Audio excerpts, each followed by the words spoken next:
Hi, இந்த செக்ஷனில் நம்ம சாஃப்ட்வேர் அப்டேட்டை பற்றி பார்க்க போகிறோம்.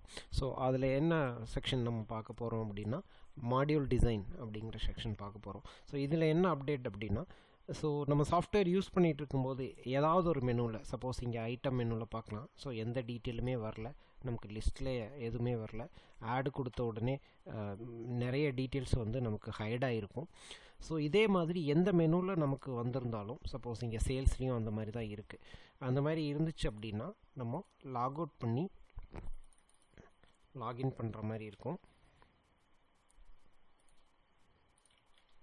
ஃபஸ்ட் டைம் லாக் அவுட் பண்ணி லாகின் பண்ணிவிட்டு இங்கே போனோம் அப்படின்னா அசெட் மேனேஜ்மெண்ட்டுன்னு இருக்கும். சப்போஸ் நமக்கு ஐட்டமில் இந்த மாதிரியான இன்ஃபர்மேஷன் வரல அப்படின்னா இங்கே ஐட்டம் செட்டிங்ஸ் அப்படின்னு சொல்லிட்டு ஒன்று கொடுத்துருப்போம். இதை கிளிக் பண்ணோம் அப்படின்னா நமக்கு மெனு செட்டப்னு ஒரு ஆப்ஷன் இருக்கும்.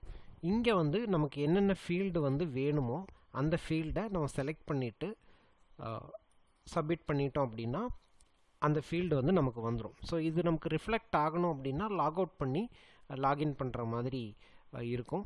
ஸோ இது லிஸ்ட்டுக்கு தனியாக கொடுத்துருப்போம், ஆடுக்கு தனியாக கொடுத்துருப்போம், அப்டேட்டுக்கு தனியாக கொடுத்துருப்போம், அதே மாதிரி வியூவுக்கும் தனியாக கொடுத்துருப்போம். ஸோ தனித்தனியாக நம்ம கொடுத்துருப்போம்.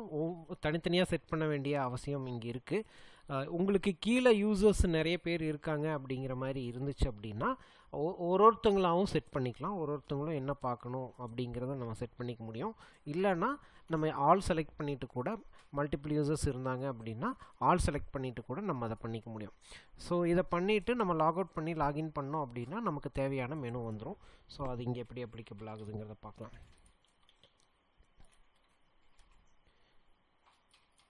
ஸோ நம்ம மாடியூல் டிசைனில் செட் பண்ணிட்டோம். இப்போ இந்த இன்ஃபர்மேஷன்ஸ்லாம் நமக்கு வந்துடுச்சு. ஸோ எந்த மெனுவாக இருந்தாலும் இதே மாதிரி நம்ம செட் பண்ணிக்க வேண்டிய அவசியம் இருக்குது.